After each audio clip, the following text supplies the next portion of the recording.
ఓం నమో వెంకటేశాయ. క్ష్వేళాగ్నే శమన ప్రభో కాలాగ్నేర్దమన ప్రభో గోవింద గోవింద. తుంగోచ్ఛ్రితం ద్యుతిమదశ్మగణై ప్రకీర్ణం భంగాయ రూఢమపి దర్పహరాయ శశ్వత్ అంగాంచితం పరివిధాయ హితం త్వయా హి శృంగాయమాణ మహిమనా కృతమద్భుతం తత్ అని మణిమండల ఫణిమండల కృతమండప పదమండనుడైన శ్రీనివాస పరమాత్మని భక్తిగా నమస్కరించుకుంటూ శ్రీశుకుల వారు ఉపదేశం చేసిన శ్రీమద్భాగవత మహాగ్రంథం యొక్క అధ్యయన కార్యక్రమాన్ని మనం ప్రారంభించుకుందాము. యథాప్రకారం ప్రార్థనా శ్లోకాలను చదువుకుని మంగళాచరణం చేసుకుందాము. శ్రీ గణేశ ప్రార్థన.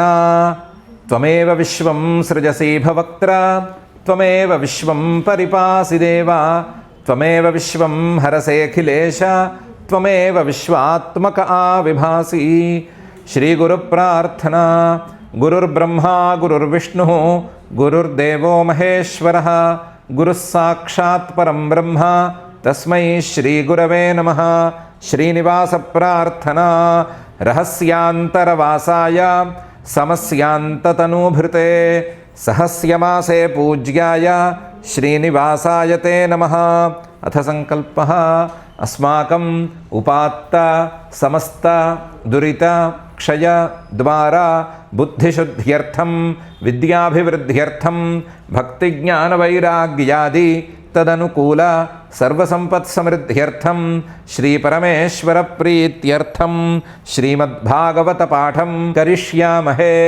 అస్య శ్రీమద్భాగవత స్తోత్ర మహామంత్రస్య నారద ఋషిః బృహతి ఛందః శ్రీకృష్ణః పరమాత్మా దేవతా బ్రహ్మబీజం భక్తిశక్తిః జ్ఞానవైరాగ్యే కీలకం.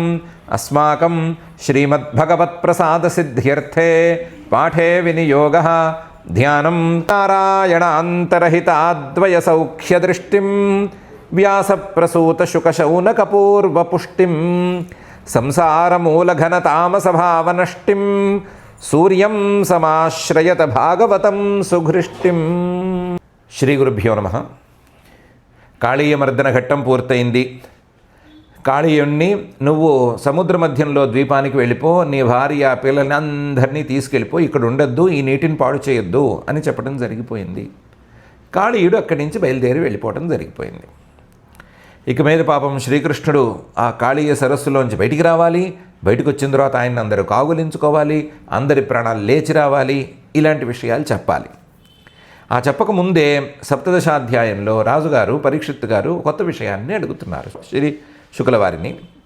రాజోవాచ నాగాలయం రమణకం కస్మాత్ తత్యాజకాలీయ కృతం కిం వా సుపర్ణస్య తేనైకైన అసమంజసం అని. ఈ నాగులందరికీ రమణకం అనేటువంటి ద్వీపం ఆవాసం కదా. ఆ ద్వీపాన్ని ఇతను ఎందుకు విడిచిపెట్టాడు కాళీయుడు?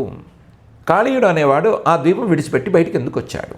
వచ్చి ఇక్కడ ఎందుకు కాపురం పెట్టాడు? పరమాత్మేమో నా పాదముద్రలు నీ నెత్తి మీద ఉన్నాయి, నీ పడగల మీద ఉన్నాయి, కాబట్టి గరుత్మంతుడు నిన్నేం చేయలేడు, ఏం చెయ్యడు అని మాటిచ్చాడు. మరి గరుత్మంతుడు పాపం ప్రతి నాగు మీదకేం వెళ్ళడు కదా. నాగులకి గరుత్మంతుడికి వైరం ఉన్నా సరే భగవంతుడి కోసం ఆ వైరాన్ని పక్కన పెట్టి కొన్ని నియమాల ప్రకారం వైరం జోలికి పోకుండా ఉన్నాడు కదా. మరీ వైరంగా ప్రవర్తిస్తే భగవంతుడు ఒప్పుకోవద్దు, ఆసనంగా అంగీకరించద్దు. అందుకని ఆయన అంత పని చేయడు కదా. ఏదో ప్రత్యేకించి అపరాధం చేస్తే, ఏదో నియమం తప్పితే, ఏదో తప్పు చేస్తే, అవమానిస్తే, ఏదో ఒకటి చేస్తే, అంటే గరుత్మంతుడు ఫలానా నాగుని శిక్షించాడు అని వింటే పరమాత్మ కూడా ఏమీ అనలేని పరిస్థితి ఏమైనా ఉంటే పర్వాలేదు. అవేం లేకుండా ఈ కాళీయుడి జోడికి గరుత్మంతుడు ఎందుకు వస్తాడు? కృతం కింవా సుపర్ణస్య తేన ఏకేన అసమంజసం. ఈ కాళీయుడు ఒక్కడి వెంటే పడ్డానికి, కాళీయుడికే ఇలాంటి ప్రత్యేకమైన వరం పరమాత్మ ఇవ్వటానికి ఇతను ఇంతకుముందు గరుత్మంతుడి పట్ల ఏమైనా అపరాధం చేశాడా, తప్పు చేశాడా? కృతం కింవా సుపర్ణస్య తేన ఏకేన అసమంజసం. కాళీయుడు ఒక్కడే చేసిన తప్పేంటి అని అడిగాడు. నాగాలయం రమణకం కస్మాత్ తత్యాజ కాళీయ కృతం కిం వా సుపర్ణస్య తేనైకైన అసమంజసం అని. దానికి శ్రీశుక ఉవాచ ఉపహార్యై సర్పజనైర్మాసి మాసీహయో బలి వానస్పత్యో మహాబాహో నాగానాం ప్రాంగ్ నిరూపిత. చాలా పెద్ద కథ అయ్యా అది. దాని కథ మొత్తం చెప్పుకోలేము, పూర్వోత్తరాలన్నీ చెప్పుకోలేము. నాగులకి గరుత్మంతుడికి వైరం ఉంది. ఆ వైరం నాగుల తల్లికి గరుత్మంతుడి తల్లికి ఉండేటువంటి వైరంతో వచ్చిన వైరం. ఆ వైరంలో నాగులు గరుత్మంతుడిని అతని తల్లిని బాగా అవమానాలు చేశారు మొదట్లోనూ.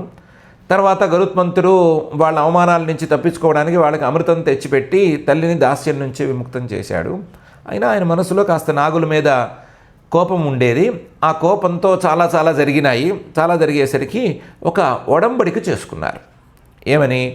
మాసి ప్రతి నెల కూడా బలి ఈ గరుత్మంతుడికి నాగులు బలిని సమర్పించాలి. అందులో కూడా 2 కథనాలు ఉన్నాయి. ఒక పాము ఆహారం కావాలి అనే ఒక కథనం ఉంది. రెండోది అలా కాదు, సాత్వికమైన ఆహారాన్నే ఒక ఆహారాన్ని తీసుకొచ్చి నెల గరుత్మంతుడికి నాగులు సమర్పించాలి అని ఇంకొక కథనము ఉంది. రెండవ కథనమే తీసుకుందాము. మాసిమాసీహ బలిహి. బలి అంటే పూజ, అంటే పూజా పురస్సరంగా, అంటే చాలా గౌరవంగా గరుత్మంతుడికి ఆయనకి ఆహారం తినడానికి కావాల్సిన పదార్థాలని సమకూర్చాలి. ఇది సర్పజనై, మొత్తం పాములన్నిటికీ నియమం. అయితే అవి ఏం చేశారు? ప్రతిసారి అందరూ ఏం తీసుకువెళ్తాము, ఒక్కొక్క నెల ఒక్కొక్కడం తీసుకెళ్దాము, వంతుల వారీగా అందరికీ పంపిద్దాము అని అనుకున్నారు. దాంతో వంతుల వారీగా ఉపహార్యై సర్పజనై మాసీహ యోబలి నెత్తి మీద తల మీద పెట్టుకుని గరుత్మంతుడు అంటే గౌరవంగా ఏవో ఆయన కావాల్సిన పూజా సామాగ్రి, తిండి సామాగ్రి ఇవన్నీ తీసుకుని ఒక చోటుకి తీసుకెళ్ళి అక్కడ పెట్టి రావాలి. వానస్పత్య అంటే ఒక చెట్టు కింద పెట్టి రావాలి. ఒక చెట్టును ఎంచుకున్నారు, ఆ చెట్టు కింద పెట్టి రావాలి. మహాబాహో, నీకు కూడా తెలుసు కప్పాలు కట్టడం అంటే ఎలా కట్టించుకుంటారు, ఆ కప్పాలు ఎంత నియతంగా కట్టించుకుంటారు, ఎంత గౌరవం కొద్దీ కట్టమంటారు, ఇవన్నీ ఉన్నాయి. అందులో కప్పం కట్టేవాడు తేడా చేస్తే ఏ రకంగా ప్రవర్తిస్తారో నీకు కూడా తెలుసు. పరాక్రమం ఉన్న రాజుగా నీకు కూడా తెలుసు. ఇలాంటి ఒప్పందం ఏదో చేసుకున్నారు. నాగానాం ప్రాంగ్ నిరూపిత. గరుత్మంతుడికి నాగులకి ఒక ఒప్పందం వచ్చింది. ఉపహార్యై సర్పజనైర్ మాసీహయో బలి వానస్పత్యో మహాబాహో నాగానాం ప్రాంగ్ నిరూపిత. వీళ్ళందరూ ప్రతి నెల ఈ రకమైన బలిని సమర్పించేటట్లు, ఈ నాగుల్ని గరుత్మంతుడు ఏమీ చేయనట్లు ఒక ఒప్పందం ఉంది. ఆ ఒప్పందం ప్రకారం స్వం భాగం ప్రయచ్చంతి నాగా పర్వణి గోపీథాయాత్మన సర్వే సుపర్ణాయ మహాత్మనే. ఆ వంతు ప్రకారం ఎవరి వంతు వస్తే ఆ వారు తీసుకెళ్ళి అక్కడ పెట్టాలి. అందరూ కూడా తలా కాస్త భాగం వేసుకోవచ్చు. వాళ్ళకు దొరికిన దాంట్లో ఏదో అందించవచ్చు, వాళ్ళు తీసుకురా జరిగింది ఏదో తీసుకొచ్చి అందులోకి వేసేయచ్చు. స్వం భాగం ప్రయచ్చంతి. ఆ వంతుల వారీగా పర్వణి మాసి కాకుండా పర్వణి 15 రోజులకు ఒకసారి కూడా తీసుకొచ్చి పెడుతున్నారు. ఎందుకు పెడుతున్నారంటే గరుత్మంతుడంతే పెద్ద గౌరవం అని కాదు, గోపీథాయ ఆత్మన, తమను తాము సంరక్షించుకోవటానికి సర్వే అందరూ చేస్తున్నారు.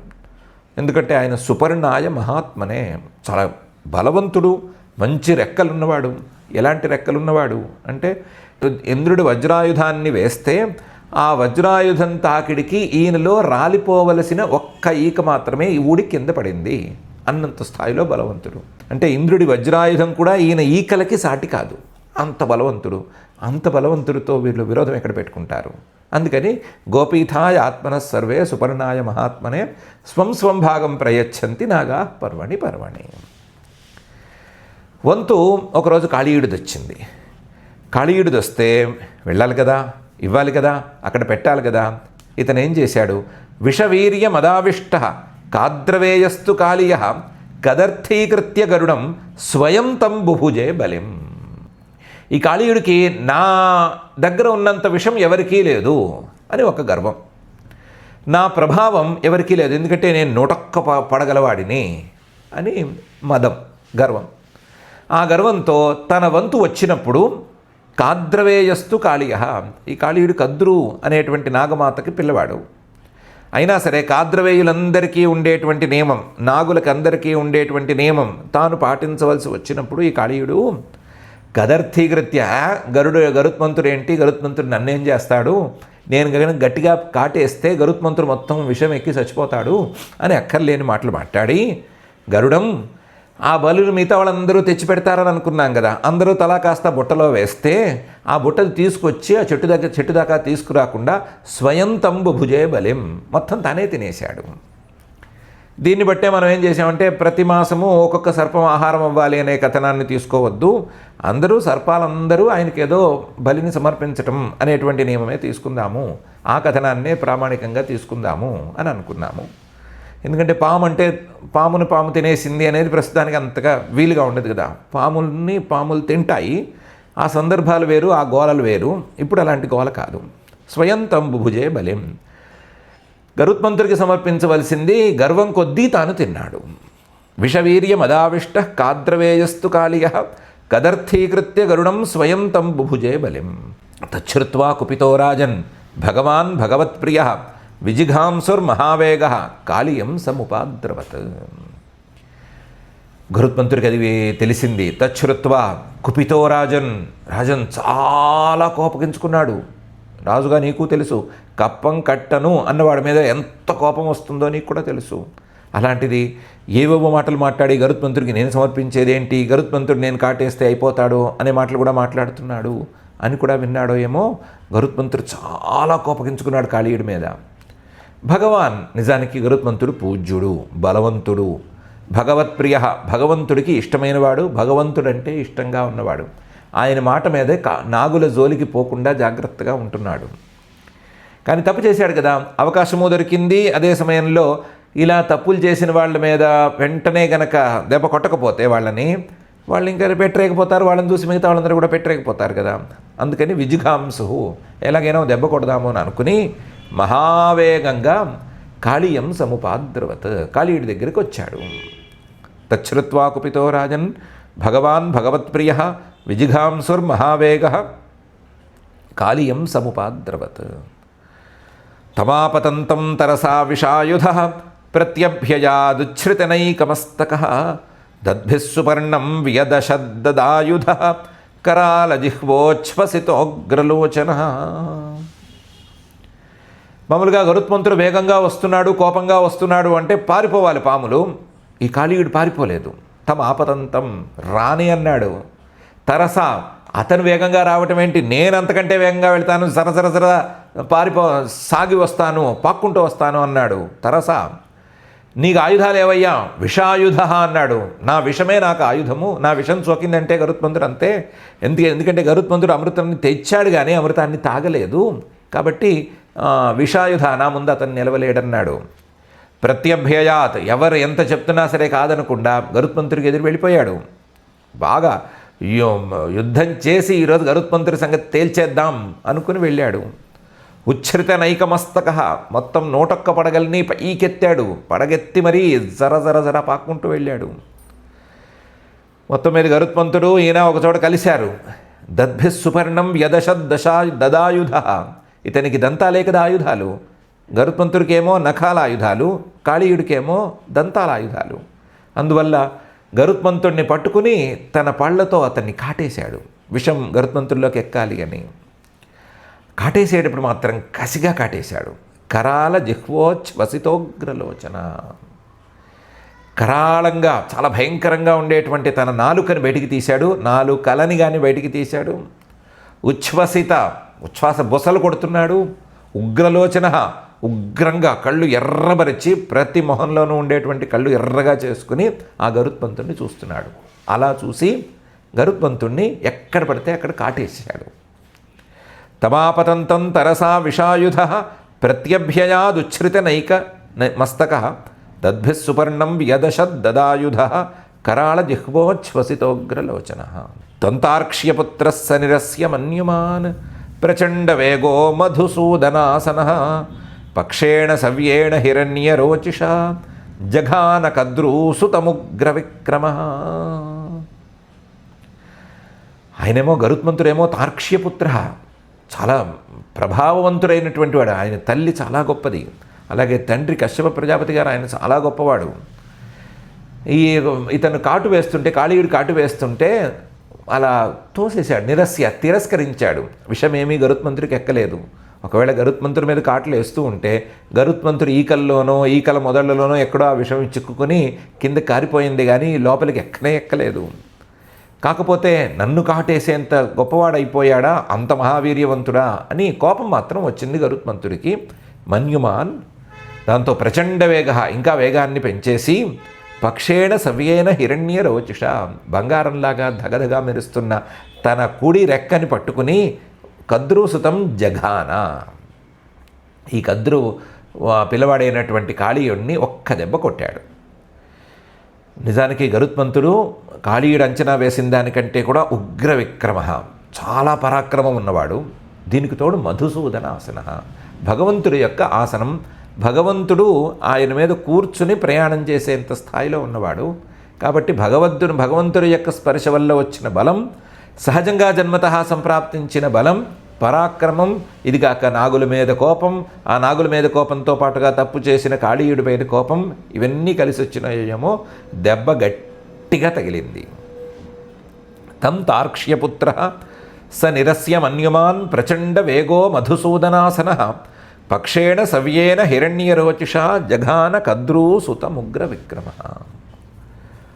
సువర్ణపక్షాభిహత కాళీయోతీవ విహ్వల హృదం వివేశ కాళింద్యా తదగమ్యం దురాసదం. ఈ గరుత్మంతుడి రెక్క దెబ్బ తగిలింది. గరుత్మంతుడి రెక్క అంటే మన అరచేతి దెబ్బ లాంటిది కాదు.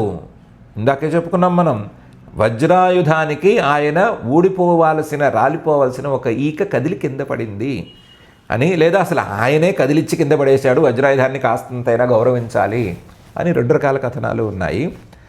అంతటి పరాక్రమం ఉన్నవాడు, ఆయన ఈకకి వజ్రాయుధం సరిపోదు అంటే ఆయన రెక్క దెబ్బ ఏమాత్రం ఉండాలి. కాబట్టి సుపర్ణ అభిహత అంత బలంగా, అంత వేగంగా, కోపంగా గరుత్మంతుడు కొట్టేసరికి కాళీయ అతీవ విహ్వల, బాధతో విలవిలలాడిపోయాడు. విలవిల్లాడిపోయి, మనం ఏదో హడావిడి చేశాం కానీ మన విషయం ఈయన్ని చేరదు, ఈయన ఈకల మొదట్లోనో ఎక్కడో జారిపోతుంది, ఈతని దెబ్బ కొట్టడం మొదలుపెట్టాడా మనం హరిమనవలసిందే, ఇది లాభం లేదు అని అనుకుని కాళింద్యాహ హృదం వివేశ, ఈ కాళింది నది, యమునా నది తాలూకు చిన్న మడుగులోకి దూరిపోయాడు. ప్రత్యేకించి ఈ మడుగులోకి దూరాడు. తత్ అగమ్యం దురాసనం, ఇది ఎవరు కనిపెట్టగలిగినటువంటి చోటు కాదు. ఎందుకంటే కొంచెం లోతు ఎక్కువగా ఉంది ఈ ప్రాంతంలో, ఈ మడుగులో ప్రత్యేకించి లోతు ఎక్కువగా ఉంది. కాబట్టి అగమ్యం, మిగతా వాళ్ళెవ్వరూ వెళ్ళలేరు. దురాసదం, మిగతా వాళ్ళెవరు, గరుత్మంతుడు ఎవరు రాలేరు, మిగతా వాళ్ళు ఎవరు రాలేరు, అలాగే గరుత్మంతుడు కూడా అక్కడికి రాలేడు. సుపర్ణపక్షాభిహత కాళీయోతీవ విహ్వల హృదం వివేశ కాళింద్యాస్తదగమ్యం దురాసదం. లోతుగా ఉంటే మిగతా వాళ్ళు రాలేకపోవచ్చు, గరుత్మంతుడు రాలేడు అని ఎందుకు అనుకుంటున్నారు? గరుత్మంతుడు లోపలికి వెళ్ళగలడేమో కదా. అలాగే గరుత్మంతుడు రాలేడు దురాసదం అని ఎంత ఖచ్చితంగా ఎలా చెప్తున్నారు అంటే, ఓ చిన్న ఇన్సిడెంట్ జరిగింది అక్కడ, చిన్న సంఘటన జరిగింది. ఆ సంఘటన వల్ల గరుత్మంతుడు అక్కడికి రాలేకపోతున్నాడు. ఏంటిది? తత్రైకదా జలచరం గరుడో భక్ష్యమేప్సితం నివారిత సౌభరిడా ప్రసహ్య క్షుధితో హరత్. భగవంతుడికి ఆసనంగా మారక ముందో మారిన తర్వాతో ఎప్పుడో తెలియదు, కానీ డేట్ తెలియదు. కానీ ఒకరోజు గరుత్మంతుడికి బాగా ఆకలి వేసి ఈ ప్రాంతానికి వచ్చాడు. ఈ ప్రాంతంలో ఈ హ్రదం ఇలాగే ఉంది. హ్రదంలో చేపలన్నీ విచ్చలవిడిగా తిరుగుతుంటే ఆ చేపల్లో చేపను పట్టుకుని తిందాము అని అనుకుని, ఆ చేప ఈ చేప ఎందుకు, ఈ చేపలకి రాజులాగా ఉండే, లావుగా దిట్టంగా ఉండేటువంటి ఒక చేపను పడదాము అని అలాంటి చేపను దాన్ని పట్టుకుని దాన్ని తినటం మొదలుపెట్టాడు. ఈయన చూసుకోలేదు, ఆ హ్రదం పక్కనే, ఆ మడుగు పక్కనే సౌభరి మహర్షి గారు తపస్సు చేసుకుంటున్నాడు. సౌభరి మహర్షి గారు, ఆయన గురించి వేరు సందర్భాల్లో చెప్పుకున్నట్టున్నాము. భాగవతంలో వచ్చినట్టు సరిగ్గా లేదు, వేరు భాగవతంలో కూడా చిన్న ముక్క వచ్చినట్టుంది ఆయన గురించి. ఆయన మహాయోగి, మహాతపస్వి, చాలా కరుణామయుడు. ఆయన తపస్సు చేసుకుంటున్నాడు. ఆయన ఈ పనులన్నీ ఇక్కడ చేయకు, ఈ చేపల పట్టడాలు అవన్నీ ఇక్కడ పెట్టకు, నేను ఏదో తపస్సు చేసుకుంటున్నాను అని మృదువుగా చెప్పాడు. మృదువుగా చెప్పినా సరే ఏకదా అప్పుడు బాగా ఆకలిగా ఉన్నటువంటి గరుత్మంతుడు ఈప్సితం జలచరం, తనకు చాలా నచ్చిన చేపల్లో కల్లా బాగా దిట్టంగా ఉన్న దీన్ని ప్రసహ్య, సౌభరి మహర్షి గారిని లెక్క చేయకుండా అభక్షయత్, అహరత్. దాన్ని అక్కడికక్కడే పట్టేసి గోళ్ళతో పట్టేసి అక్కడికక్కడే తినేశాడు. తత్రైకదా జలచరం గరుడో భక్ష్యమేప్సితం నివారిత సౌభరిడా ప్రసహ్య క్షుధితో హరత్. ఆ దిట్టంగా ఉన్న చేప ఈ మత్స్యాలన్నిటికీ, అక్కడ ఉండే చేపలకి, తిరిగే చేపలన్నిటికీ రాజు లాంటి చేప. దాంతో మీనాన్ సుదుఃఖితాన్ దృష్ట్వా దీనాన్ మీనపతౌ హతే కృపయా సౌభరిప్రాహ తత్రత్యక్షేమమాచరన్. రాజు పోయేసరికి మిగతా చేపలన్నీ కూడా దిగాలు మొహం పెట్టినాయి. మీనాన్ సుదుఃఖితాన్ దృష్ట్వా దీనాన్ మీనపతౌ హతే. బాగా బాధపడ్డాయి. నాయకుడు పోయాడు, నాయకుడైతే ఆ ఎరకి చిక్కకుండా ఎలా ఉండటం, ఈ ఎరకి చిక్కకుండా ఎలా ఉండటం అని నేర్పించేవాడు. అలా నేర్పించేవాడు కాస్త పాపం గరుత్మంతుడి పాలన పడ్డాడు అని అన్నీ బాధపడుతున్నాయి. అసలే ఇక్కడ ఈ చేపలు పట్టడం ఇష్టం లేని సౌభరి మహర్షి గారికి ఈ మీనాల తాలూకు కన్నీళ్లు కనిపించినాయి. నీళ్ళలో కన్నీళ్ళలా కనిపిస్తాయి అంటే మనస్సుతో చూస్తే కనిపిస్తాయి, కళ్ళతో చూస్తే కనిపించకపోవచ్చు, కానీ మనస్సుతో చూస్తే చేపలు కార్చే కన్నీళ్ళు కనిపిస్తాయి. ఆ చేపలు కన్నీళ్లు కారుస్తుంటే ఈయన చూశాడు. చూసి కృపయా, దయతో పాపం తడిసిపోయాడు. దాని దయతో తడిసిపోయి సౌభరిప్రాహ, ఇక్కడున్న వాటన్నిటినీ సంరక్షించడం నా పని, ఎందుకంటే నా తపస్సులో భాగం దయ. నేను వద్దని చెప్పాను, గరుత్మంతుడు అయినా వినలేదు. వినకుండానే ఆ చేపను తీసుకెళ్ళాడు. సరే, దానికి మూడిందేమో అనుకుంటే మిగతా చేపలు బాధపడుతున్నాయి, ఏడుస్తున్నాయి. అందువల్ల ఇది సరి అయిన పద్ధతి కాదు అని అనుకుని మీనాన్ సుదుఃఖితాన్ దృష్ట్వా దీనాన్ మీనపతౌ హతే కృపయా సౌభరిప్రాహ తత్రత్యక్షేమమాచరన్. ఒక మాట అన్నాడు ఆయన. ఏమన్నాడు? అత్ర ప్రవిశ్య గరుడో యది మత్స్యాన్ స ఖాదతి సద్య ప్రాణైర్వియుజ్యేత సత్యమేతద్బ్రవీమ్యహం అని. ఒకవేళ గనక గరుత్మంతుడు ఇక్కడికి వచ్చి ఈ మడుగులోకి దూరి ఇందులో ఉండే చేపల్ని తింటే, ఇందులో ఉండే ఒక్క చేపన్నైనా సరే పట్టుకొని తింటే వెంటనే అక్కడికక్కడ ప్రాణాలు విడిచిపెడతాడు. ఇది నా మాట. అత్ర ప్రవిశ్య గరుడ యది మత్స్యాన్ స ఖాదతి సద్య ప్రాణైర్వియుజ్యేత. మరుక్షణం జరుగుతుంది. గరుత్మంతుడు ముందు మీరే వాగుతారయా? గరుత్మంతుడు అంటే వజ్రాయుధం కంటే బలవంతుడు, వజ్రాయుధానికి ఆయన ఈక కదిలింది అంటే ఆ వజ్రాయుధం కాదు, గరుత్మంతుడు నా మాటకేం ఆగుతాడు?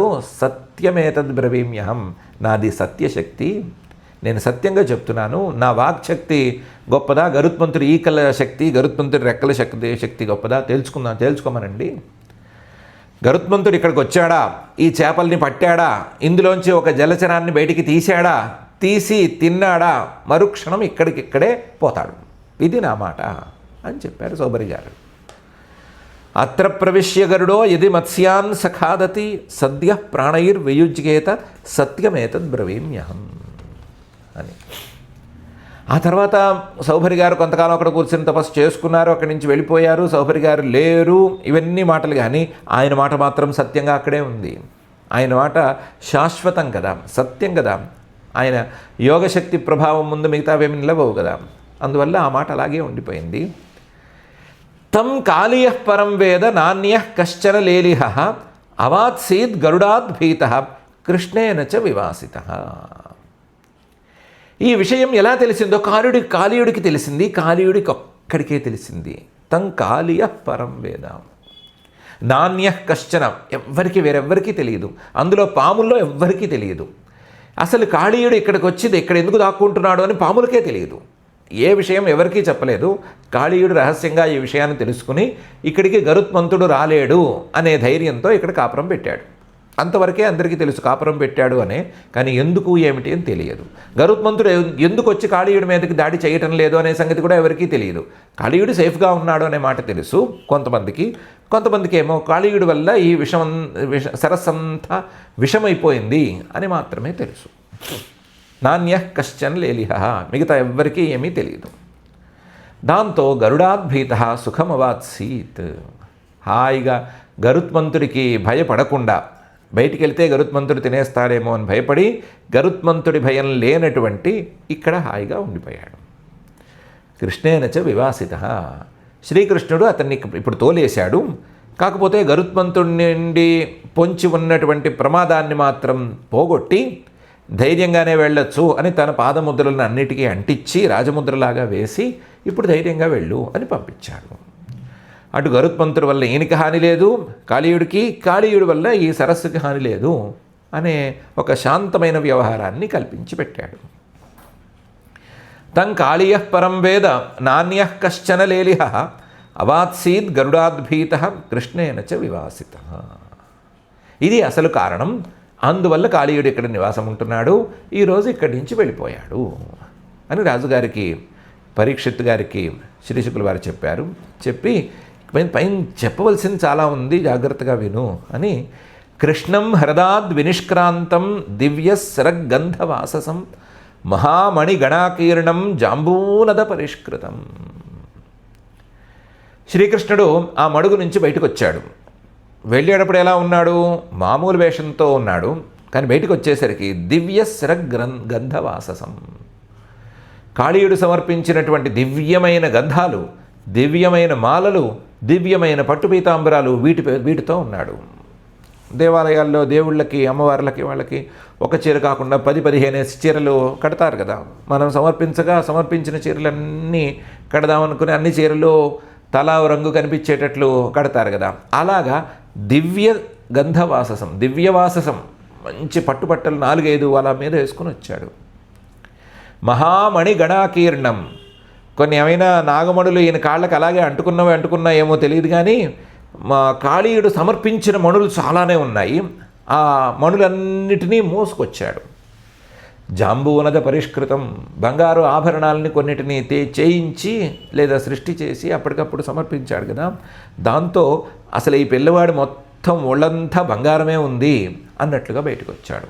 జాంబూనద పరిష్కృతం, ఎవరో బంగారంతో తాపడం చేశారేమో అన్నట్లుంది. అన్ని ఆభరణాలు వేసి పంపించాడు. కృష్ణం హృదాద్ వినిష్క్రాంతం దివ్య శరగంధవాససం మహామణి గణాకీర్ణం జాంబూనద పరిష్కృతం.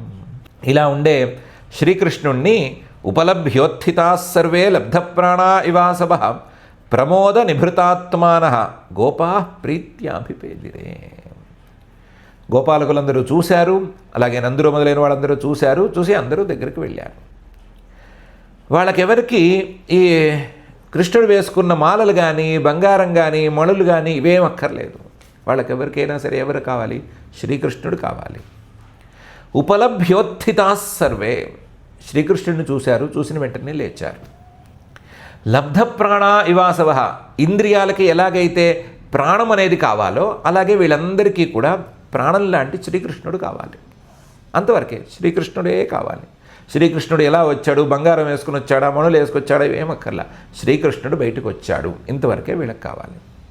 లబ్ధప్రాణ ఇవాసవ, దాంతో ప్రమోద నిభృతాత్మాన, సంతోషంతో అందరూ కూడా ఉబ్బి తబ్బిబైపోయారు. గోపాలకులందరూ కూడా, సహచరులు వీళ్ళందరూ కూడా ప్రీత్యా పరమ ప్రీతితో అభిపేదిరే, ఆయన దగ్గరికి వెళ్ళారు. ఉపలభ్యోత్థితా సర్వే లబ్ధప్రాణ ఇవాసవ ప్రమోద నిభృతాత్మానో గోపా ప్రీత్యాభిపేదిరే. యశోదా రోహిణీ నందో గోప్యో గోపాశ్చ కౌరవ కృష్ణం సమేత్య లబ్ధేహ ఆసన్ లబ్ధ మనోరథ. యశోద, రోహిణి, నందుడు, మిగతా గోపికలు, గోపాలకులు అంటే ఈ పిల్లల తండ్రులు, పిల్లల తల్లిదండ్రులనైనా వీళ్ళందరూ కూడా ఆయన దగ్గరికి వెళ్ళారు. కౌరవ, కురువంశానికి చెందినవాడా, మీకు అందరికీ బంధువులు ఎక్కువ, అందులోనూ రాజుగారు ఏమైనా కాస్త ఊరు బయటికి వెళుతుంటే అందరూ సాగనంపడానికి వస్తారు. ఊరి నుంచి వస్తున్నారని తెలుసుకుంటే వాళ్ళే తెలుసుకుని, ప్రత్యేకించి నేనేం చాటింపు ఏం వేయించక్కర్లా, వాళ్ళే ఏదో విధంగా తెలుసుకుని రాజుగారు ఊరి నుంచి వస్తూనే అందరూ వచ్చి స్వాగతం చెప్తారు. ఏదో మెహర్బానీ కోసమో మరొక కారణంతోనో ఆయనతో పని ఉండో లేదా అభిమానం కొంతో చేస్తారు కదా. ఆయన అందరికీ రాజు, అందరూ ఆయన మీద ప్రాణం పెట్టుకున్నారు, అందరూ ప్రేమగా ఉన్నారు, ప్రేమగా వీళ్ళందరూ చెప్పారు. ఏదో మెహర్బానీ కోసమో మరొక కారణంతోనో కాదు, ప్రీతితోనే వాళ్ళందరూ స్వాగతం చెప్పారు. కృష్ణం సమేత్య, కృష్ణుడి దగ్గరికి వెళ్ళి లబ్ధేహాహ ఆసన్, ఇంతవరకు మేము కోరుకున్నది మాకు లభించింది అని సంతోషించారు. ఏం కోరుకున్నాము? కృష్ణుణ్ణి చూడాలి, కృష్ణుణ్ణి ఆ పాము నోట్లోంచి బయటికి చూడాలి అనుకున్నాము. అమ్మయ్య, చూసేశాము. లబ్ధ మనోరథ, మన కోరికలన్నీ తీరిపోయినాయి. మన కోరికలన్నీ ఏంటి? కృష్ణుడు హాయిగా ఉండాలి, కృష్ణుడు మనల్ని చూడాలి, కృష్ణుణ్ణి మనం చూడాలి, అయిపోయింది అనుకుని సంతోషించారు. యశోదా రోహిణీనందో గోప్యో గోపాశ్చ కౌరవ కృష్ణం సమేత్య లబ్ధేహా ఆసన్ లబ్ధ మనోరథా రామశ్చాచ్యుతమాలింగ్య జహాసాస్యానుభావవిత్ నగా గావో వృషా వత్సా లేభిరే పరమాం ముదం. బలరాముడు ఆ బాలకృష్ణుడిని చక్కగా కౌగలించుకున్నాడు. అచ్యుత మాలింగ్య. ఏం లేదయా, వీళ్ళందరూ హడావిడి చేస్తున్నారు, వీళ్ళతో పాటు నేను కూడా హడావిడి చేయకపోతే మర్యాదగా ఉండదు. నువ్వు అచ్యుత, అప్పుడు ఏం పాము నోట్లోకి వెళ్ళలేదు, ఇప్పటికీ ఏం పాము నోట్లోంచి బయటికి రాలేదు. నువ్వు నీ స్వభావంలో అలాగే ఉన్నావు, వాళ్ళకి తెలియట్లేదు, తెలియక ఏదో కొత్తగా వచ్చావు అని అనుకుంటున్నారు. నువ్వు శాశ్వతుడివి, ఒకే రకంగా ఉంటావు, రూపు మార్చుకోవు అని వాళ్ళు అర్థం చేసుకోవట్లేదు. వాళ్ళందరూ చేస్తున్న పని నేను చేయకపోతే బాగోదు చూడ్డానికి, అందువల్ల నేను పని చేస్తున్నాను అని జహాస కాస్త నవ్వాడు. తప్పదయ్యా, కాస్త ఇవన్నీ భరించాల్సిందే అని. అస్య అనుభావవిత్, కనీసం అంత లోపల తత్వం గురించి ఇప్పుడు మనం మాట్లాడుకోకపోయినా ఈయన స్వభావం ఏంటి, ఈయన యొక్క ప్రభావం ఏంటి అనే సంగతి తెలిసినవాడు కదా.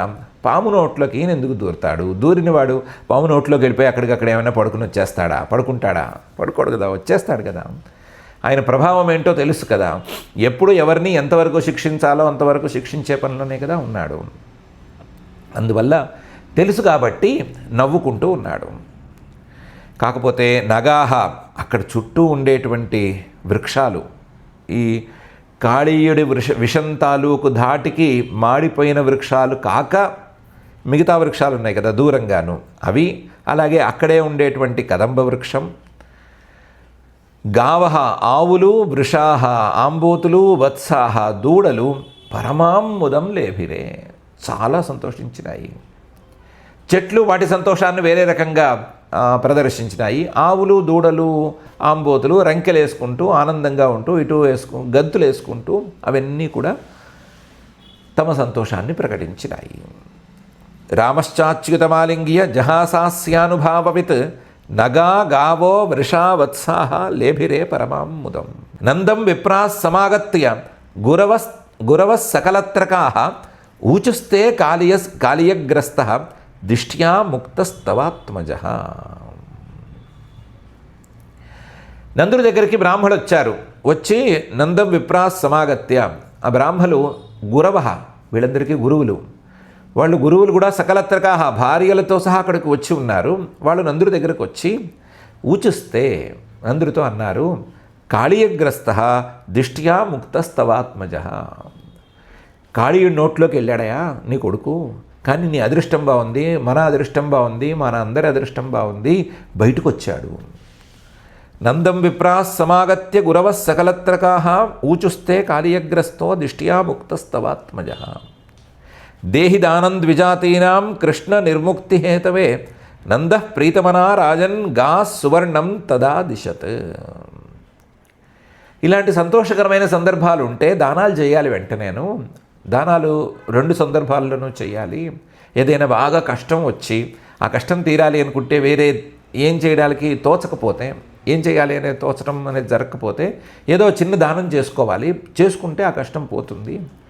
ఏదైనా అపశకునం కనిపించింది, లేదా మంచి కార్యం ఏదో ఉంది, ఏం చేస్తే ఈ కార్యం మనకి సాధించగలమో అనే పరిస్థితి ఉంటుంది అని తెలియట్లేదు. అలాంటి తెలియనప్పుడు వెంటనే దానం ఏదైనా చేసుకోవాలి. సువర్ణ దానం లాంటి ఉగ్రదానం, అంటే కొంచెం పెద్ద స్థాయి దానాలు చేస్తే కార్యం సఫలమైపోతుంది అని శాస్త్రం ఉంది. ఏదైనా పట్టరాని సంతోషం వచ్చింది, ఆ సంతోషాన్ని వ్యక్తం చేయాలి. ఎలా వ్యక్తం చేయాలి? ఎగరటాలు, డ్యాన్సులు చేయటాలు ఇవన్నీ అన్ని సందర్భాల్లోనూ బాగుండవు కదా. అలాంటి పట్టరాని సంతోషం ఏమైనా కలిగినప్పుడు కూడా దానం చేయమని శాస్త్రం ఉంది. కాబట్టి దేహి దానం ద్విజాతీనాం, బ్రాహ్మణులకి దానం చేయవయ్యా కృష్ణ నిర్ముక్తి హేతవే. కృష్ణుడు బయటకు వచ్చాడు, కాళీయుడు నోట్లోంచి బయటకు వచ్చాడు అనే హేతువుని పురస్కరించుకొని దానాలు చేయవయ్యా. కృష్ణుడికి ఇలాంటి ఆపదలు మళ్ళీ రాకుండా ఉండాలి అనే ఉద్దేశంతో దానం చేయవయ్యా, కృష్ణ నిర్ముక్తి హేతవే అని చెప్పారు. చెప్తే నందుడు సంతోషించాడు. నిజమే కదా, ఇదే కదా చేయాలి. అన్ని సందర్భాల్లోనూ పూజలు పునస్కారాలు ఇవన్నీ చేయలేము, చాలా తేడాలు ఉంటాయి, చాలా కష్టాలు ఉంటాయి. పూజలకి కాలం కలిసి రావాలి. అంత వీలుండాలి, అంత చాలు ఉండాలి, ఉండకపోతే కష్టము. కానీ దానానికి అలా ఏం ఉండదు కదా అని ప్రీతమనాహ సంతోషించి మంచి సలహా ఇచ్చారు వీళ్ళు అని సంతోషించి, రాజన్ నీకు కూడా తెలుసు ఇవన్నీ, నేను రాజు ఒక రాజుగా ఎప్పుడెప్పుడు ఏ ఏ సందర్భాల్లో ఎవరెవరికి దానాలు చేస్తామని నీకు కూడా తెలుసు. ఏమైనా వార్తాహరుడు మంచి వార్త తీసుకొస్తే ఏం చేస్తావు, మెళ్ళలోంచి హారం తీసి వాడికి ఇచ్చేస్తావు. సంతోషం పట్టరాని పరిస్థితుల్లో దానం చేయటం అనేది రాజ సంప్రదాయం ఉంది, అది అందరికీ వర్తిస్తుంది. రాజుగారి మెళ్ళలో దండలు ఎక్కువ ఉంటాయి కాబట్టి ఒకటి కాకపోతే ఇంకోటి, ఇంకోటి కాకపోతే ఇంకోటి తీసిస్తాడు. మిగతా వాళ్ళ మెళ్ళల్లో కానీ మిగతా వాళ్ళ చుట్టుపక్కల కానీ అన్ని వస్తువులు ఉండవు కాబట్టి వెంటనే తీసి ఇవ్వలేకపోవచ్చు. కానీ సంతోషం పట్టరాని సంతోషం కలిగినప్పుడు దానం చేయటం మంచి పద్ధతి అని ఒప్పుకోవాలి. నందుడికి గా సువర్ణం తదా దిశత్, పక్కనే ఆవులున్నాయి, రాని చోటకు వచ్చాడే, ఏంటి యమునా తీరంలో ఉన్నాడు, ఊళ్ళో లేడు, ఇంట్లో లేడు, కానీ పక్కనే ఆవులు ఉన్నాయి కదా, అందుకని ఆవుల్ని దానం చేశాడు. అక్కడికక్కడ చేతిలో బంగారం ఉంగరమో మరొకటో ఉంటుంది కదా, ఆ ఉంగరం తీసి దానం చేశాడు. సువర్ణం తదా దిశత్. దేహిదానం ద్విజాతీనాం కృష్ణ నిర్ముక్తి హేతవే నంద ప్రీతమనారాజన్ గా సువర్ణం తదా దిశత్. యశోదాపి మహాభాగా నష్టలబ్ధ ప్రజాసతి పరిష్వజ్య అంకమారోప్య ముమోచాశ్రుకలాం ముహు.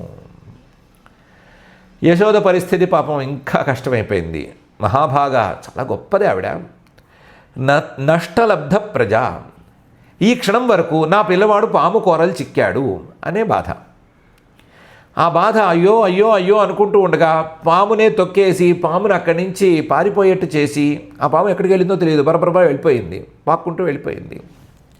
పాముని పాకేటట్లు చేసి బయటికి వచ్చాడు. వచ్చిన వాడు చేతు నిండా మా మణులాయే, ఒంటి నిండా బంగారమాయే, 4-5 పట్టుబట్టలాయే, ఏమిటిది అని లబ్ధ ప్రజ, మళ్ళీ తన పిల్లవాడు తనకు వచ్చాడు. వచ్చేసరికి ఇప్పుడేమో ఇందాక బాధస్థానంలో పట్టరాని సంతోషం, ఇందాకేమో బాధతో వలవలా ఏడ్చింది, ఇప్పుడేమో పట్టరాని సంతోషంతో ఆనందాశ్రువులను కారుస్తోంది.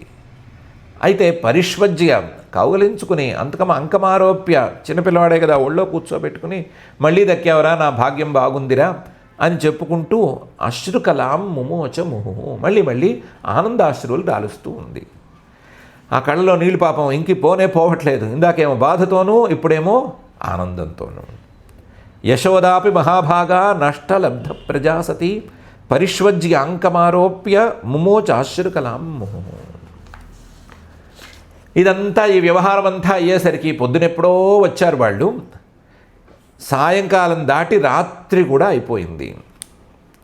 రాత్రి ఎంత దాకా అయిపోయిందంటే ఇప్పుడు తిరిగి మనం ఈ చీకట్లో ఇంతమంది పిల్లల్ని, ఇంతమంది ఆవుల్ని, ఇన్ని దూడల్ని వేసుకుని వ్రజానికి వెళ్ళలేము అని అనుకున్నారు పెద్దలందరూ. దాంతో ఈ రాత్రికి ఇక్కడే ఉండిపోదాము, జాగ్రత్తగా చిన్న నెగడుల్లాంటివి అవి వేసుకుని మిగతా క్రూర ప్రాణులు ఏమైనా ఉంటే అవి దాడి చేయకుండా జాగ్రత్తగా ఇక్కడ ఉండిపోదాము, రేపు పొద్దున బయలుదేరి వెళదాము అని అనుకున్నారు. దాంతో తామ్రాత్రిం తత్ర రాజేంద్ర క్షుత్రిభ్యాం శ్రమకర్షితా ఊషుర్వ్రజౌకసో గావ కాళింద్యా ఉపకూలత. ఆ యమునా నదీ తీరంలోనో రాత్రల్లా గడిపారు. తామ్రాత్రిం తత్ర, అక్కడే గడిపారు. రాజేంద్ర, ఇది నీకు కూడా తెలుసు, రాజుగారు ఎక్కడైనా ఒకచోట ఉండిపోతే రాజుగారికి సౌకర్యాలు చేసి మిగతా వాళ్ళందరూ అసౌకర్యంగానైనా అక్కడ ఉండిపోతారు. ఏ సౌకర్యాలు లేకపోయినా ఏ చెట్టు నీడనో మరొక చోటో వాళ్ళ సౌకర్యాల గురించి ఎత్తకుండా, ప్రస్తావన చేయకుండా సకల సౌకర్యాలను రాజుకు చేసి వీళ్ళు అసౌకర్యంగానైనా సరే ఉండిపోతారు. ఇక్కడ కూడా వాళ్ళు ఏం చేశారంటే శ్రీకృష్ణుడికి, పిల్లలకి, దూడలకి, ఇలాంటి వాటికి అన్నిటికీ మంచి సౌకర్యాలను ఉన్న వాటిల్లో చేసి అసౌకర్యంగానైనా సరే అక్కడ అందరూ ఉండిపోయారు. శ్రీకృష్ణుడికి కూడా చేయలేని సౌకర్యాలు కొన్ని ఉన్నాయి అక్కడ. ఏంటి? క్షుత్రుడ్భ్యాం, ఆకలిగా ఉంది, దప్పికగా ఉంది అందరికీ, ఎవరికి ఏమీ పెట్టే పరిస్థితిలో లేరు. దప్పికగా ఉంది అని చెప్పి కాళిందిలో, యమునదిలో స్నానం చేయడానికి లేదా నీళ్లు తాగడానికి వాళ్ళకేం ధైర్యం చాలటం లేదు. మళ్ళీ పగలైన తర్వాత ఇక్కడ విషయం లేదు అని తీర్మానం చేసుకున్న తర్వాత ఆ పనులన్నీ చేయాలి. శ్రీకృష్ణుడు చెప్తాడేమో, బలరాముడు చెప్తాడేమో, కానీ పెద్దవాళ్ళు అంతగా విశ్వసించరు కదా. కాబట్టి దాహంతో ఉన్నారు అందరూ, ఆకలిగా ఉన్నారు, శ్రమ కరిషిత, పొద్దునుంచి అలా వెయిట్ చేసి అలిసిపోయి ఉన్నారు. అయినా సరే ఎవ్వరూ కదలలేదు, వేరే సౌకర్యాలను చూసుకోలేదు. ఊషు అక్కడే ఉండిపోయారు. వ్రజౌకస వ్రజంలో నివాసం ఉండేటువంటి మనుషులు, గావహ ఆవులు అందరూ అక్కడే ఉన్నారు. ఆ రోజుకి అది గోకులం అయిపోయింది. కాళింద్యాః ఉపకూలతః. అయితే సేఫ్టీ కోసమని ఆ ఇసుక తిన్నెల్లోనే కూర్చున్నారు. చెట్లు పుట్లు వీటిల్లో కంటే కూడా ఇసుకలో కొంచెం పర్వాలేదు కదా, సేఫ్టీ ఎక్కువ ఉంటుంది కదా. పాకే జీవుల్ని జాగ్రత్తగా గమనించుకోగలిగితే చాలు, మిగతా మీద నుంచి దాడి చేసేటువంటివి తక్కువ ఉంటాయి. చెట్లలో వాటిల్లో అయితే పైనుంచి ఏమన్నా పడతాయేమో అని రకరకాలుగా భయపడాలి, అంత భయం లేదు. పాకే జీవుల్ని చూసుకుంటే చాలు అని అనుకుని ఇక్కడ కూర్చున్నారు. తాం రాత్రిం తత్ర రాజేంద్ర క్షుత్రుభ్యాం శ్రమకర్షితాః ఊషుర్వ్రజౌకసో గావః కాళింద్యా ఉపకూలతః. తదా శుచివనోద్భూతో దావాగ్నిః సర్వతో వ్రజం సుప్తం నిశీథ ఆవృత్య ప్రదగ్ధుముపచక్రమే. ఈ లోపల ఒక ఆశ్చర్యం జరిగింది, ఒక ప్రమాదమే జరిగింది. తదా శుచివనోద్భూతః. అక్కడన్నీ కాళీయుడి విషానికి ఎండిపోయి ఉన్నవి, అసలు చెట్లే సరిగ్గా లేవు, చెట్లకు అవతలేమో సరిగ్గా పోషణ లేక ఎండు కట్టెలవి ఉన్నాయి. ఏం గాలి ఎక్కువ వచ్చిందో, ఏ కట్టెలు రెండు రాచుకున్నాయో, ఎప్పుడు అగ్గి రాజుకుందో తెలియదు, కానీ ఉన్నట్టుండి కార్చిచ్చు వచ్చింది. దావాగ్ని సర్వతో వ్రజం సుప్తం నిశీథే ఆవృత్య. దావాగ్ని వచ్చింది, దావాగ్ని చుట్టూ నుంచి ఒకేసారి కమ్ముకుంది. అప్పటికి వీళ్ళందరూ గోకులంలో ఉన్న వాళ్ళందరూ అర్ధరాత్రి వరకు ఎదురు చూసి కాస్త కన్ను మూసి ఉన్నారు నిద్రపోవటానికి. అర్ధరాత్రి వీళ్ళందరూ పడుకునున్నారు. పడుకునుండగా దావాగ్ని దాడి చేసింది. ప్రదగ్ధుముపచక్రమే. తినేసేయడానికే, వీళ్ళందరినీ కాల్చేయటానికే మీద పడిపోయింది. తదా శుచివనోద్భూతో దావాగ్ని సర్వతో వ్రజం సుప్తం నిశీథ ఆవృత్య ప్రదగ్ధుముపచక్రమే. తత ఉత్థాయ సంభ్రాంతాః దహ్యమానా వ్రజౌకసః కృష్ణం యయుస్తే శరణం మాయామనుజమీశ్వరం. ఒకసారి కార్చిచ్చు దగ్గరకు వస్తూనే వేడి తగలంగానే అందరూ ఉత్థాయ లేచారు. తతః ఉత్థాయ సంభ్రాంతాః అందరూ భయపడ్డారు, ఇటువంటి పరుగులు తీశారు. పరుగులు ఎక్కువ తీయడానికి కూడా వీల్లేదు. దహ్యమానాః ఆ పరుగులు తీసిన వాళ్ళు ఏమైనా అటువైపు వెళితే దహ్యమానాః డైరెక్ట్గా అగ్ని తాకుతోంది, లేకపోతే సెగ తగులుతోంది. ఇది వ్రజౌకస అందరికీ ఇలాగే ఉంది. దాంతో వేరే దారి లేక కృష్ణం యయుస్తే శరణం, శ్రీకృష్ణున్నే శరణు వేడారు. కొంతమందైనా శరణు వేడారు. వాళ్ళు మాయామనుజమీశ్వరం, ఈయన ఈశ్వరుడు సర్వేశ్వరుడు మాయామానుష వేషంలో వచ్చాడు అని అప్పటికే రూఢి చేసుకుంటున్నారు నిదానంగాను. ఆ రూఢి చేసుకుంటున్న వాళ్ళు కాళీయుడి నోట్లోంచి బయటపడ్డాడు అంటే ఇదేదో వేరే ప్రభావం కాదు, ఈయన ఈశ్వర అవతారం అవ్వాలి అని అనుకుని, అలాంటి ఈశ్వరావతారం అయితే ఈ ఆపద నుంచి మనం గట్టెక్కటం అనేది సులభం అయిపోతుంది అని ఆయన దగ్గరికి వెళ్ళి ఆయన్ని ప్రార్థించారు. తత ఉత్థాయ సంభ్రాంతాః దహ్యమానా వ్రజౌకసః కృష్ణం యయుస్తే శరణం మాయామనుజమీశ్వరం. వీళ్ళలో కూడా రకరకాల స్థాయి వాళ్ళు ఉన్నట్టున్నారు. కొంతమంది మధ్యమ స్థాయిలో నమ్ముతూ ఉన్నవాళ్ళు, కొంతమంది ఇంకొంచెం ఎక్కువ స్థాయిలో నమ్ముతూ ఉన్నవాళ్ళు కూడా ఉన్నట్టున్నారు. దాంతో వాళ్ళందరూ కూడా కృష్ణ కృష్ణ మహాభాగ హే రామామిత విక్రమ ఏష ఘోరతమో వహ్ని తావకాన్ గ్రసతేహి నః అని మొరపెట్టుకున్నారు. కృష్ణ కృష్ణ ఆత్రంలో 2 సార్లు కృష్ణ కృష్ణ అని పిలిచారు. మహాభాగా నువ్వు గొప్పవాడని మాకు తెలుసయ్యా అని అన్నారు.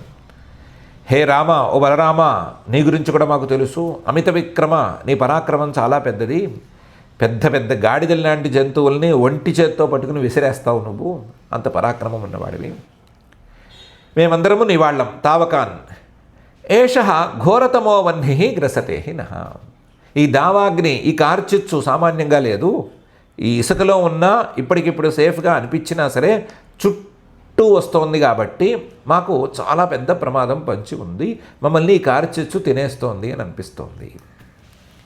కృష్ణ కృష్ణ మహాభాగ హే రామామిత విక్రమ ఏష ఘోరతమో వహ్నిస్తావకాన్ గ్రసతేహి నః.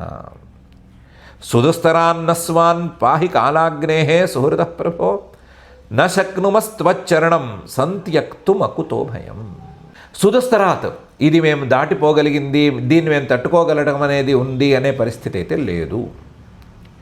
స్వాన్, మేమందరము నీ వాళ్ళం కదా, కాబట్టి పాహి, మమ్మల్ని కాపాడు.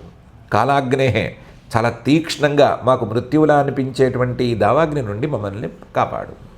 సుహృద మేమందరం నీకు స్నేహితులం కదా, ప్రభో నువ్వేమో సమర్థుడివి కదా, నువ్వు సమర్థుడివి, మేమేమో నీ వాళ్ళము, మేము అసమర్థులము, దాంతోపాటు నీకు కావలసిన వాళ్ళము, మమ్మల్ని కాపాడు. నశక్నుమః త్వచ్చరణం సంత్యక్తుం, నీ కాళ్ళని విడిచిపెట్టి నీ పాదాలని కాకుండా మేము వేరే రకంగా ఏమీ ఇప్పుడు చేయలేము, మేము వేరే రకంగా ఈ కార్చిచ్చును ఆపలేము, తప్పించుకోలేము, ఏమీ చేయలేము. కాబట్టి అకుతో భయం, ఎటువైపు నుంచి చూసినా సరే అభయమే ఇచ్చేటువంటి నీ యొక్క పాదార విందాలని పట్టేసుకున్నాము, కాబట్టి మమ్మల్ని కాపాడు అని అడిగారు. నిజానికి ఈ మాట మధ్యమ స్థాయి వాళ్ళు అడిగారా లేదా ఉత్తమ స్థాయి వాళ్ళు అడిగారా? మధ్యమ స్థాయి వాళ్ళు కార్చిచ్చు అనే అర్థంలో అడిగారా, ఉత్తమ స్థాయి వాళ్ళు అంతకంటే పై స్థాయిలో ఉండేదాని గురించి అడిగారా అనేది సందేహాస్పదమే. కార్చించుకునే గురించి అయితే కనుక జరగాల్సిందేదో చూడు అని ప్రార్థిస్తే సరిపోయేది. ఉత్తమ స్థాయి వాళ్ళే అడిగినట్లుంది. వాళ్ళు ఈ దావాగ్నే ఉంది, కార్చిచ్చే ఉంది, దీని వేడే ఉంది, దీని సెగే ఉంది, ఇది మనల్ని కాల్చగలిగిందే ఉంది. కాలాగ్ని, అసలు కాలం అనేటువంటి అగ్ని ఉంది కదా, ఈ కాలాగ్ని నుంచి మమ్మల్ని కాపాడు. ఆ కాలాగ్ని సుదుస్తరం, దావాగ్ని దాటి వెళ్ళొచ్చు, కాస్త ధైర్యం చేసి కాసేపు యమునలో కూర్చుంటే పారే నీరే కదా, చల్లారిపోతుంది, ఏముంది ఇప్పుడు అంత హడావిడేం లేదు. ఆలోచించాలి, సేఫ్టీ చూసుకోవాలి, అనుభవం వాడాలి, కాస్తంత ధైర్యంగా ఉండాలి తప్ప కార్చిచ్చుని తప్పించుకోవటం ఈ సందర్భంలో పెద్ద విషయం కాదు. పక్కనే నది ఉండగా మేము దాని గురించి మాట్లాడట్లేదు. కాలరూపమైనటువంటి అగ్ని ఒకటి ఉంది, అది మృత్యువు. ఆ మృత్యు అనేటువంటి అగ్ని నుంచి మమ్మల్ని కాపాడు, అది సుదుస్తరం. మేమా నీ వాళ్ళం, ఇప్పుడే కదా నమ్ముతూ ఉన్నాం. సుహృద, నీ మీద మంచి అభిప్రాయంతో ఉన్నాము, లేదా నువ్వు మా మీద మంచి అభిప్రాయంతో ఉన్నావు. ఒకవేళ మన ఇద్దరి నమ్మకాలు ఇటువటుగా ఉన్నా, ప్రభో నువ్వు సర్వసమర్థుడివి, నువ్వు సర్వసమర్థుడివి, మేమేమో నీ వైపుగా మళ్ళుతున్నాం కాబట్టి మమ్మల్ని కాపాడవయ్యా. ఒకవేళ ఈ వ్యవహారంలో కాలరూపాగ్నికి భయపడటం ఎందుకు? ఎప్పుడైనా సరే మరణం రావచ్చు కదా, మరణం వస్తే దానికి భయపడతారా? దానికోసం పరమాత్మని కాళ్ళు పట్టుకుంటారా? పరమాత్మ కాళ్ళు పట్టేసుకుని మరణాన్ని దాటిపోవాలి అని పిరికి వాళ్ళలాగా ఉంటారా అనే ప్రశ్న రావచ్చు. కానీ మాది అది కాదు. మరణం అంటూ వస్తే నీ పాదాలను విడిచిపెట్టవలసి వస్తుంది. నశక్నుమస్త్వచ్చరణం సంత్యక్తుం, నీ పాదాలను విడిచిపెట్టడం అనేది మాకు ఇష్టం లేదు, మాకు మరణ భయం లేదు, కానీ నీ పాదాలను విడిచిపెడతానేమో, విడిచిపెట్టవలసి వస్తుందేమో అనే భయంగా ఉంది. సంత్యక్తుం అకుతో భయం, నీ పాదాలను పట్టుకుంటే ఏ భయమూ లేకుండా ఉంది, హాయిగా ఉంది, సుఖంగా ఉంది, నీ వైపు మళ్ళుతుంటేనే ఆ శాంతి తెలుస్తోంది. అలాంటిది ఈ మధ్యలో ఉండేటువంటి కాలం మమ్మల్ని ఏమన్నా దాని నుంచి విడిచేస్తే, వేరు చేస్తే మళ్ళీ ఆ భయాన్ని ఏమైనా పొందుతామేమో, లేదా నీ పాదాలకు దూరం అయిపోతామేమో అని భయంగా ఉందయ్యా. అందువల్ల ఈ కాలరూప అగ్ని నుంచి మమ్మల్ని ఎలాగైనా నువ్వు రక్షించు అని అర్థం వచ్చేటట్లుగా ప్రార్థించారేమో అని అనిపిస్తోంది. సుదుస్తరాన్నస్వాన్ పాహి కాలాగ్నే సుహృద ప్రభో నశక్నుమస్త్వచ్చరణం సంత్యక్తుమకుతో భయం అని వాళ్ళు ప్రార్థించారు. ఏది ఏమైనా దావాగ్ని నుండి కాపాడు, కాలాగ్ని నుండి కాపాడు అని రెండు రకాలుగాను ప్రార్థించారు. ఇత్థం స్వజన వైక్లవ్యం నిరీక్ష్య జగదీశ్వర తమగ్నిమపివత్ తీవ్రం అనంతోనంత శక్తిధృక్.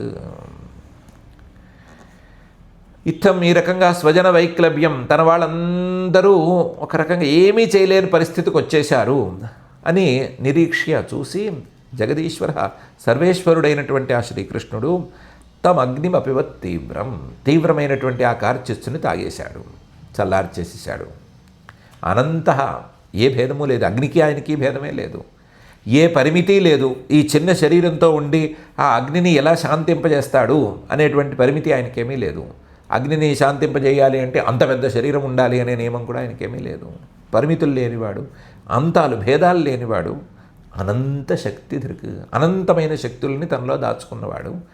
కాబట్టి ఈ కార్చిచ్చుని సృష్టించింది ఆయనే అని వేరే రూపంలో అనుకుంటే, ఆ కార్చించుని అక్కడికక్కడ తాగేసినట్లుగా, వన్ లోపలికి లాగేసినట్లుగా అక్కడికక్కడ చల్లార్చేసింది ఆయనే.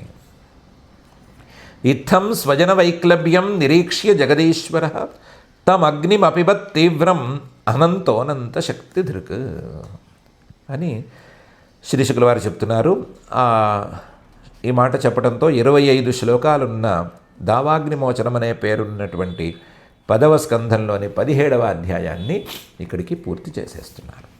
ఇక్కడికి 17వ అధ్యాయం పూర్తయింది. ఈ అధ్యాయం కొంచెం చిన్నది, 25 శ్లోకాలున్నాయి. 25 శ్లోకాలున్న అధ్యాయాన్ని పూర్తి చేశారు.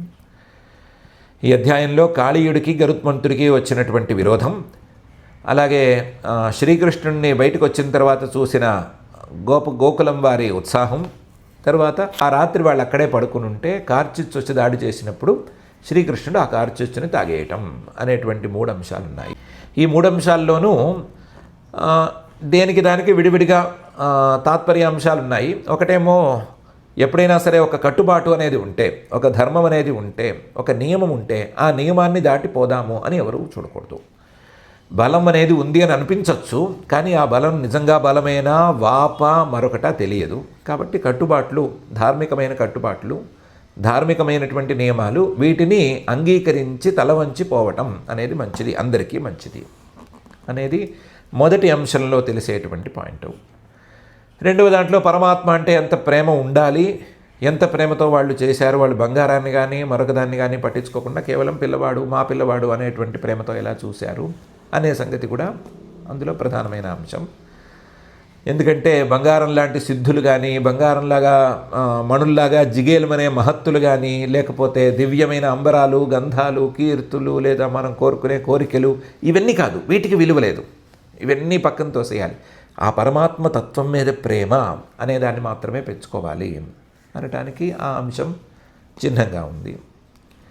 3వ అంశంలో మనం నిజానికి గత అధ్యాయంలోనూ ఈ అధ్యాయంలోనూ పై అధ్యాయంలోనూ చెప్పుకోవాల్సినటువంటి భగవంతుడి యొక్క స్వాతంత్ర్యం అనేటువంటి అంశం ఉంది.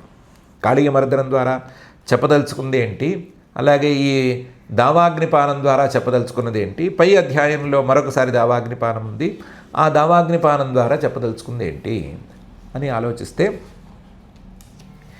భగవంతుడి యొక్క స్వాతంత్ర్యం అనేటువంటి అభిప్రాయం ఉంది.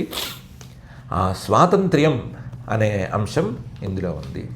స్వాతంత్ర్యాన్ని గురించి మనం దీంట్లో కాక పై దాంట్లో మనం చర్చించుకుందాము, వివరంగా చర్చించుకుందాము. స్వాతంత్ర్యం అంటే ఏంటి, భగవంతుడికి ఉండే స్వాతంత్ర్యం ఏంటి అనే విషయం మీద కొంచెం క్లారిటీ తెచ్చుకుందాము. ఆ స్వాతంత్ర్యం అనే అంశం ఉంది. ఈ 3 అంశాలతో కూడినటువంటి ఈ చిన్న అధ్యాయం ఇక్కడికి పూర్తయింది. మనం యథాప్రకారం ఈ 3 అంశాలని జాగ్రత్తగానే గమనించుకుందాము. 1, మనకున్న కట్టుబాట్లను మనం దాటిపోకూడదు. 2, భగవంతుడి చుట్టూ ఉండేటువంటి కోరికలు తీరటము, అవి చేయటము, శత్రువులు పాడైపోవటం, అలా అవటం ఇలా అవటం, వీటన్నిటినీ పూర్తిగా తోసిరాసందాము. వాటితో మనకి సంబంధం లేదు. భగవంతుడి మీద స్వచ్ఛమైన ప్రేమ, ఇది ఎలా పెరగాలి అని ఆలోచించుకుందాము. దీన్ని వెక్కిరించుకోవద్దు, మనమే వెక్కిరించుకోవద్దు. ఇది కుదిరేనా పెట్టేనా ఏదో అనుకోవటమే తప్ప అని వెక్కిరించుకోవద్దు, లేదా పక్కవాడిని చూసి వెక్కిరించడానికి వీలుగా దీన్ని వాడుకోవద్దు. మనం ఈ నిష్కామమైన ప్రేమని సాధించటం ఎలా అని ఆలోచించడానికి వీలుగా దీన్ని పెట్టుకుందాము. 3, భగవంతుడు స్వతంత్రుడు, మనకి అంత స్వాతంత్ర్యం లేదు అనే విషయాన్ని గమనించుకుందాం. భగవంతుడు స్వతంత్రుడు అనే విషయం రూఢిగా తెలిసిన తర్వాత మనకు ఆ స్వాతంత్ర్యం లేదు అనే విషయాన్ని కూడా రూఢిగా తెలుసుకుందాము. ప్రాథమిక స్థాయిలో భగవంతుడు స్వతంత్రుడు, జీవుడనేవాడు స్వతంత్రుడు కాడు అనే విషయాన్ని తెలుసుకుందాం. లేదా మన యొక్క స్వాతంత్ర్యం పరిమితమైన స్వాతంత్ర్యం, భగవంతుడి యొక్క స్వాతంత్ర్యం అనేది అపరిమితమైన స్వాతంత్ర్యం అనే విషయాన్ని మనం అర్థం చేసుకుందాము. అర్థం చేసుకొని అపరిమితమైన స్వాతంత్ర్యం ఉన్నటువంటి ఆ భగవంతుడు పెట్టిన కట్టుబాట్లని, ధర్మం అనేటువంటి కట్టుబాట్లని గట్టిగా గౌరవంగా పాటించుకుంటూ, ఆ భగవంతుడే మనకు ఏర్పాటు చేసినటువంటి మిగతా కోరికల్ని వాటన్నిటినీ పట్టించుకోకుండా ఉంటూ వాటి జోలికి మనం పోకూడదు అనే విషయాన్నే రూఢిగా మనం నిర్ణయించుకుని ఆ భగవంతుడి మీద ప్రేమతో ఆ భగవంతుడిని చేరుకునేందుకు మనం సమాయత్తమవుదాము. మనకి అలాంటి అవకాశాన్ని, అపూర్వ అవకాశాన్ని కలిగించవలసిందిగా మణిమండల ఫణమండల కృతమండప పదమండనుడైన ఆ శ్రీనివాస పరమాత్ముని, కాళీయమర్దన రూపంలో ఉన్న శ్రీనివాస పరమాత్ముని భక్తిగా ప్రార్థించుకుందాము. క్షమాప్రార్థనాదులను చెప్పుకుని ఈ కార్యక్రమాన్ని ఈరోజుగా ఆపుకుందాము. అథ క్షమా ప్రార్థన. యదక్షరపదభ్రష్టం మాత్రాహీనం చ యద్భవేత్ తత్సర్వం క్షమ్యతాం దేవ నారాయణ నమోऽస్తు తే. అథ భగవత్సమర్పణం కాయేన వాచా మనసేంద్రియైర్వా బుద్ధ్యాత్మనా వా ప్రకృతే స్వభావాత్ కరోమి యద్యత్ సకలం పరస్మై నారాయణాయేతి సమర్పయామి. అథ లోకక్షేమ ప్రార్థనా. సర్వే భవంతు సుఖినః, సర్వే సంతు నిరామయాః, సర్వే భద్రాణి పశ్యంతు, మా కశ్చిద్ దుఃఖభాగ్ భవేత్. అథ మంగళం శ్రియః కాంతాయ కళ్యాణ నిధయే నిధయేర్థినాం. శ్రీవేంకటనివాసాయ శ్రీనివాసాయ మంగళం.